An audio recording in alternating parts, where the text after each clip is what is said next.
Hai, Assalamualaikum.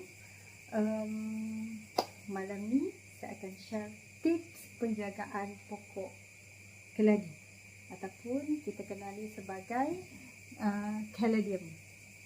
Okey. Di sini saya nak tunjukkan beberapa antara koleksi-koleksi keladi saya. Okey. Yang ini adalah jenis yang kecil lah, jenis dwarf ataupun kita kenali sebagai dwarf keldai.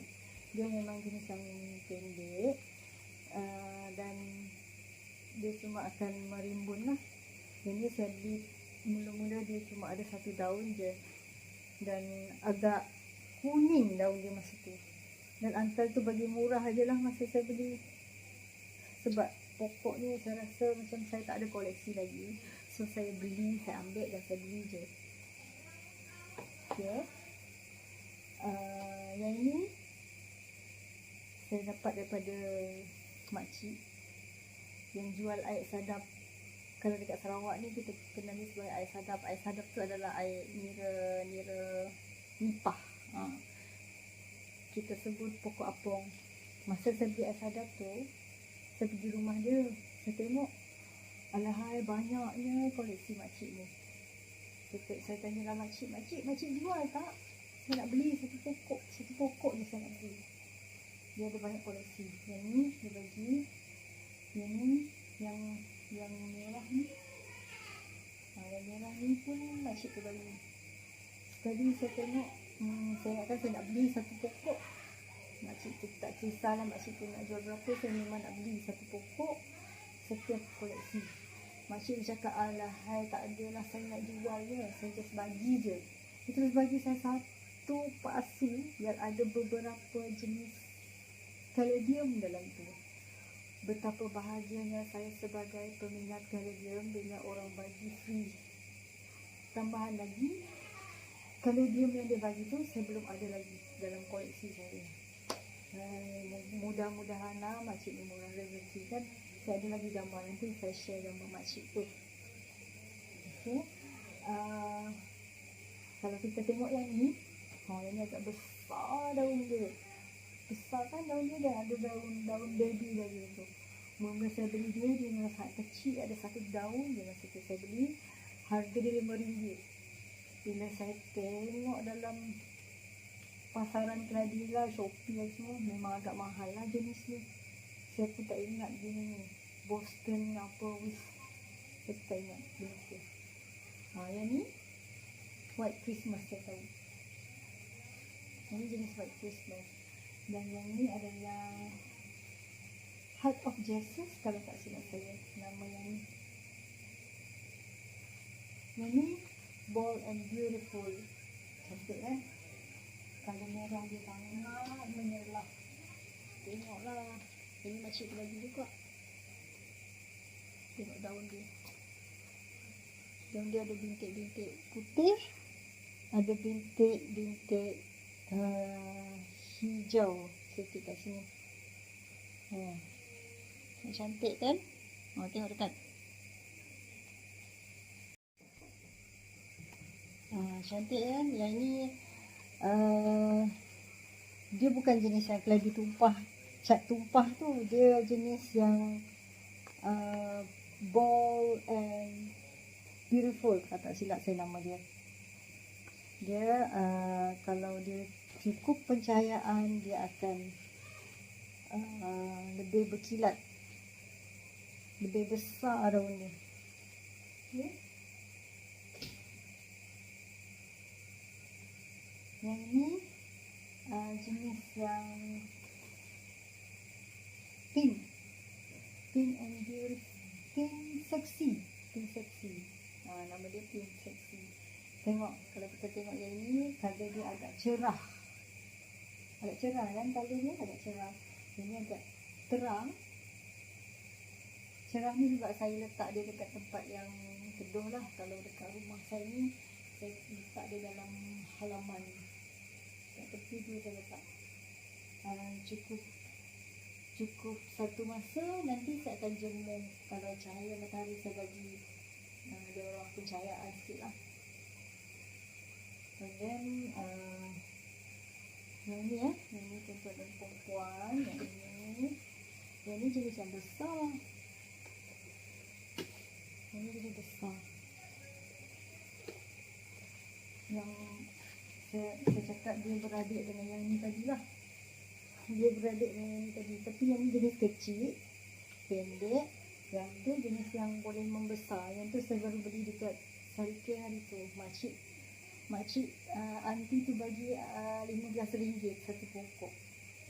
Saya pun dah bersyukur lah kalau RM15 satu pokok. Sebab yang koleksi yang saya ada ni cuma yang pendek je. Saya nak yang tu pula makcik kata daun ni boleh membesar. So saya ambil sebagai koleksi tambahan lah. Cuba peminat kaladium je yang faham perasaan-perasaan ni. Kalau nampak yang koleksi belum ada, memang kita akan try untuk adakan. Contohnya kalau saya tengok dekat Facebook, dekat marketplace tu kan, saya selalu tengok kalau ada jenis-jenis yang saya tak ada, saya akan tekan butang, adakah ini tersedia? Is it available?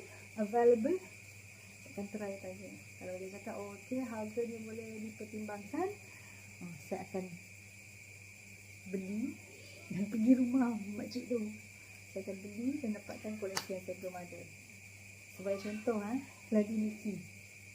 Kalau peminat kaladium ni, dia tahulah harga keladi Niki tu agak mahal sikit lah. Bagi saya pun mahal juga keladi Niki tu sebab angka hari tu yang saya tanya, dia jual baru keluar satu daun, dia jual RM50 satu pokok. Kalau dekat Sarawak ni, kalau dekat tempat lain saya tak tahu harga dia.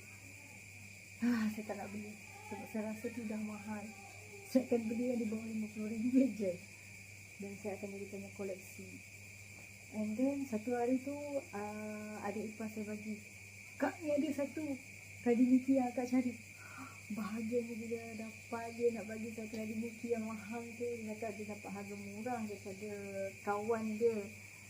So alhamdulillah, saya terima dengan hati yang bahagia dapat keladi Niki pula tu. Tengok keladi Niki saya sekarang dah berdaun 3. Mula-mula dia hanya daun 2. Sekarang dah daun 3 pun dah rasa bahagia. Okey, saya teruskan. Kalau kita tengok yang ni kan, yang ni tak besar daun ni. Sekarang daun ni tengok sebesar tapak tangan. Ini menunjukkan dia agak sihat. Cukup pencahayaan. Awannya dia agak terang. Sebab saya letak dia dekat tepi ni. Memang setiap petang, tengah hari memang dia direct pencahayaan matahari. Direct sunlight lah saya masakan. Dan yang ini pula White Christmas. Yang ni kalau kita tengok White Christmas ni, saya tak agak nak angkat. Lepas tu dia agak besar. Yang ni kalau kita tengok di sebelah ni dia kalau hijau sikit. Nampak macam kurang pencahayaan kan. Yang ni kalau putih. Saya letak dekat situ juga. Tapi dia agak sempit dengan yang lain. Mungkin pencahayaan dia agak kurang lah dekat situ. Yang ni pun jenis dwarf. Kecil kan? Yang ni pun jenis kecil. Dia tak akan membesar. Dia cuma kecil ni dan cuma dia akan jadi banyak. Tak ada lagi satu koleksi yang jenis kecil. Kalau yang jenis kecil ni, jangan kita harap dia jadi daun ni jadi membesar pula. Dia memang jenis kecil. Yang jenis kecil lagi saya ada satu koleksi. Saya tunjuk sekejap, tunggu ya.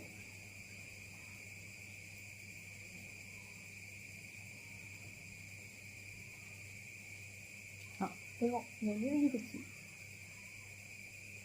Kecil kan yang ni. Yang ni memang jenis yang kecil lah. Okey, yang ni pula. Ini terkenali sebagai keladi sirih. Tunjuk sikit keladi sirih.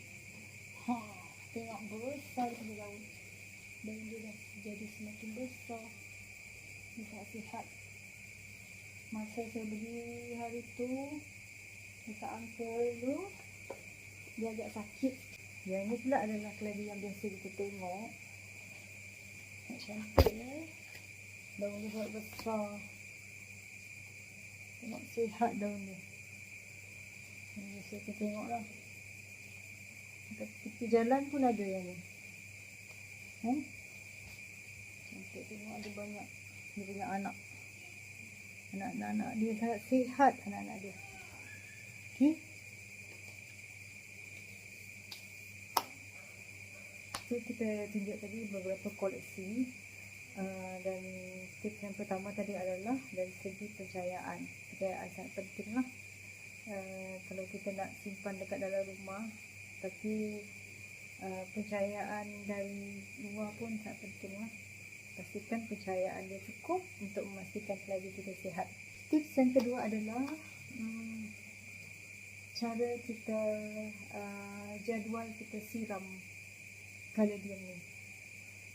Ini sangat penting ya tuan-tuan dan puan-puan.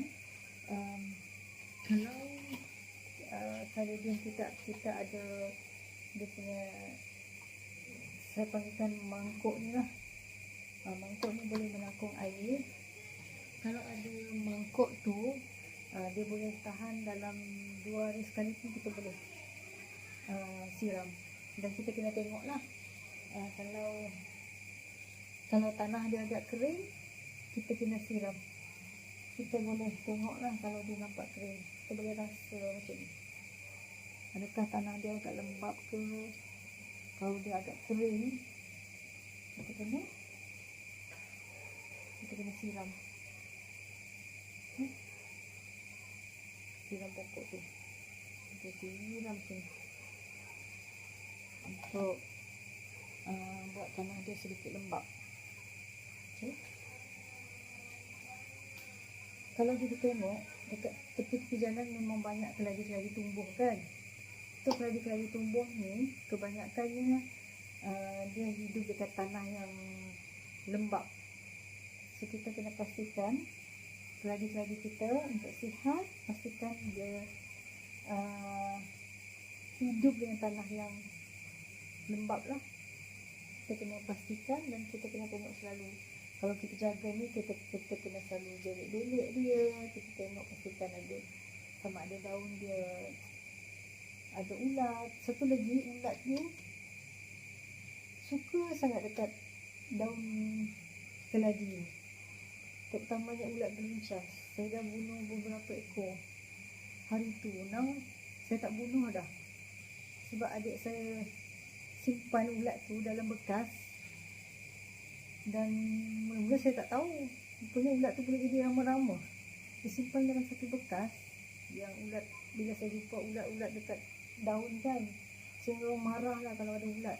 Tengok ni, daun tu buat Christmas. Baru saya jumpa tadi, dia makan sikit. Nasib baik baru sikit makan. Kalau banyak memang berlubang besar saya punya white Christmas ni. Kalau ulat tu makan, memang kalau kita tak sedar dia boleh makan satu daun tu. So kita kena selalu belek-belek bawah dia, belek bawah daun. Kalau dia duduk dekat bawah daun ni, ulat-ulat beluncas tu. Sekarang ni saya dah tak bunuh dah, saya simpan. So bila saya tengok ulat beluncas tu, macam belajar sains pula. Bila saya tengok ulat beluncas tu, mula daripada ulat beluncas, lepas tu dia masuk, ada dia punya kepompong. Tak lama lepas tu dia jadi rama-rama.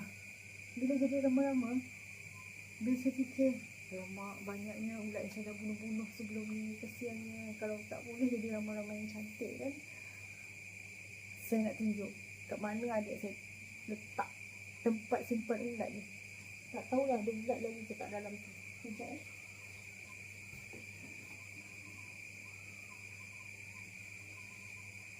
Dia simpan dalam ni. Dia simpan dalam ni.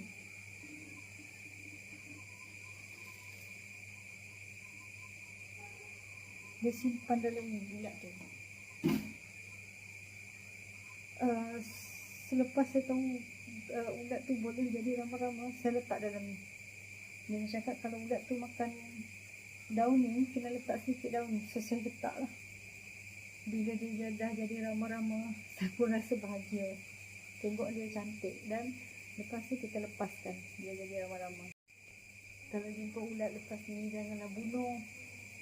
Kesian pula kan. Kadang-kadang gemuk-gemuk dia orang makan daun ni. Letaklah tempat macam ni. Bila dah jadi nanti, dia boleh jadi ramai-ramai, kita lepas lah. Kadang-kadang rasa berdosa pula bunuh sebelum ni kan. Banyak dah saya bunuh sebelum ni.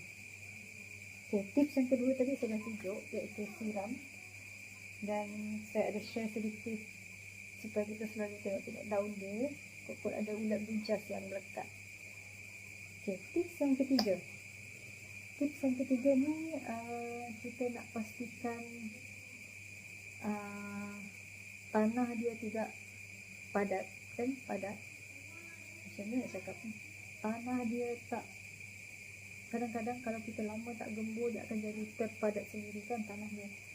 So untuk yang tu, untuk memastikan aliran air yang kita siram tadi masuk ke akar-akar, so kita kena pastikan tanah dia okey, medium tanah dia adalah okey.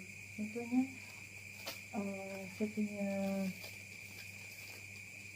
keladian kan, kalau tanah dia agak mendap, agak, kita boleh tengok kalau kita siram air dia bertakung, maksudnya tanah dia tu agak mendap.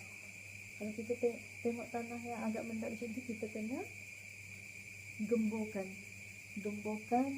macam ni.